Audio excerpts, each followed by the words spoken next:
ఇప్పుడు మనకు ఆర్డీఎస్ ప్రాజెక్టుకు 15.9 టీఎంసీల నీళ్లు రావడం లేదు. ఆనాడు కేసీఆర్ గారు తుమ్మిళ్ళ లిఫ్ట్ పెట్టి కనీసం 50,000 ఎకరాల కన్నా నీళ్ళు వచ్చేటట్టు చేసిండ్రు. నువ్వు నిన్నటి మీటింగ్లో కేంద్ర మంత్రితోని మాకు ఆర్డీఎస్కు ట్రిబ్యునల్ అవార్డు ప్రకారంగా రావాల్సిన 15.9 టీఎంసీలు రావడం లేదు అని చెప్పి ఏదైనా స్పష్టమైన హామీ తీసుకున్నావా చెప్పు నువ్వు ప్రజలకు. లేదు, తుంగభద్ర మీద ఇలా కర్ణాటక కురిడి అనే ఒక ప్రాజెక్టు 2 టీఎంసీల ప్రాజెక్టు కడతా ఉంది. చిక్కాలపరివి అని 2.5 టీఎంసీల బ్రిడ్జ్ కమ్ బ్యారేజ్ కడతా ఉన్నారు. చిక్కాల మంచి అని 5 టీఎంసీల బ్రిడ్జ్ కమ్ బ్యారేజీ కడుతున్నారు. అంటే ఇవి ఒక 9.5 టీఎంసీలు.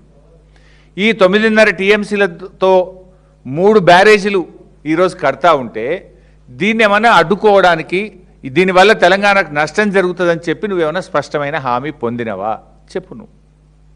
ఆర్డీఎస్కు 15.9 పక్కా ఇస్తామని కానీ, కర్ణాటక అనుమతులు లేకుండా అక్రమంగా నిర్మిస్తున్నటువంటి ప్రాజెక్టులు నిలిపివేస్తామని ఏదైనా స్పష్టమైన హామీ మీరేమన్నా సిఆర్ పాటిల్ గారి నుంచి పొందినరా ఈ రాష్ట్ర ప్రజలకు చెప్పాలని మేము అడుగుతా ఉన్నాం. ఎందుకంటే ఇవాళ ముఖ్యమంత్రి గారు ఏమంటూ చాలా అద్భుతం జరిగింది. ఏం అద్భుతం? నువ్వు ఇలా ఒకవైపు తుంగభద్ర మీద అటు ఆంధ్రప్రదేశ్ ఇటు కర్ణాటక 2 ప్రాజెక్టులు కడుతున్నారు. అవి కాకుండా 3 బ్యారేజీలు కడుతున్నారు. ఇలా కర్ణాటక గవర్నమెంట్ మనకు ఒక లెటర్ రాసింది. కర్ణాటక గవర్నమెంట్ రాసినటువంటి లెటరు కొంత నువ్వు కర్ణాటకతో కుమ్మక్కైనవనేటువంటి ఆందోళన ఇవాళ ఈ రాష్ట్ర ప్రజలకు కలుగుతూ ఉంది. ఏం రాసింది? ఇది కర్ణాటక ప్రభుత్వం తెలంగాణకు రాసినటువంటి లేఖ. ఈ లేఖలో కర్ణాటక తెలంగాణను ఏం కోరుతుంది అంటే, further it is requested by the state of Karnataka the state of Telangana not to precipitate the matter with any comments, observation to the concerned authorities, Government of India, in respect of the projects of Karnataka.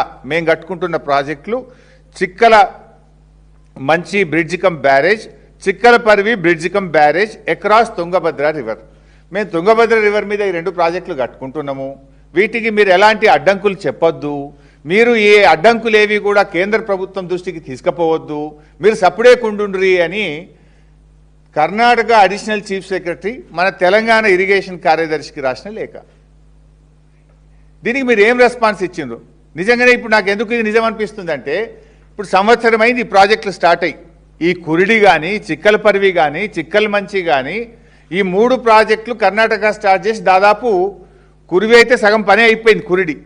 ఈ 2 బ్యారేజీలు కూడా ఇలా ముందుకు పోతా ఉన్నారు. ఇప్పటి వరకు తెలంగాణ ప్రభుత్వం objection కూడా చెప్పలే. కనీసం ఇది ఎట్లా కడతారు అని చెప్పి తెలంగాణ గవర్నమెంటు కేంద్ర ప్రభుత్వానికి కానీ, కేఆర్ఎంపీకి కానీ, కర్ణాటకకు కానీ దీనివల్ల మా తెలంగాణకు నష్టం జరుగుతుంది, దీన్ని ఎలా కడతారు అని చెప్పి ఈ రోజు వరకు తెలంగాణ ప్రభుత్వం సపోర్ట్ చేయలే. అంటే మీ కర్ణాటక ఈ ఉత్తరం రాసింది సపోర్ట్ చేయకుండ్రి అని. కర్ణాటక రాసినట్టే మీ చీకటి ఒప్పందం ఏంది, మీరు సపోర్ట్ చేయకుండా ఎందుకున్నారు అని ఇవాళ తెలంగాణ ప్రజల పక్షాన మేము అడుగుతా ఉన్నాం. ఇప్పుడు ఆ 35 టీఎంసీలతోని నవేలి రిజర్వాయర్ కట్టినా ఈ 9.5 టీఎంసీలతోని ఈ 3 ప్రాజెక్టులు నిర్మిస్తే దాదాపు మనకు ఎంత నష్టము? 45 టీఎంసీలు.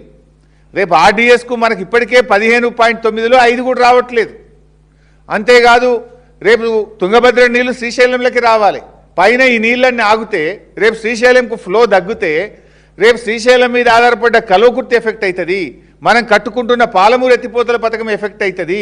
ఇవన్నీ నష్టం జరుగుతున్నాయని తెలిసి కూడా రాష్ట్ర ప్రభుత్వం ఎందుకు సడి సప్పుడు లేకుండా ఉన్నది అని ఇలా ప్రజల పక్షాన్ని అడుగుతా ఉన్నాం మేము.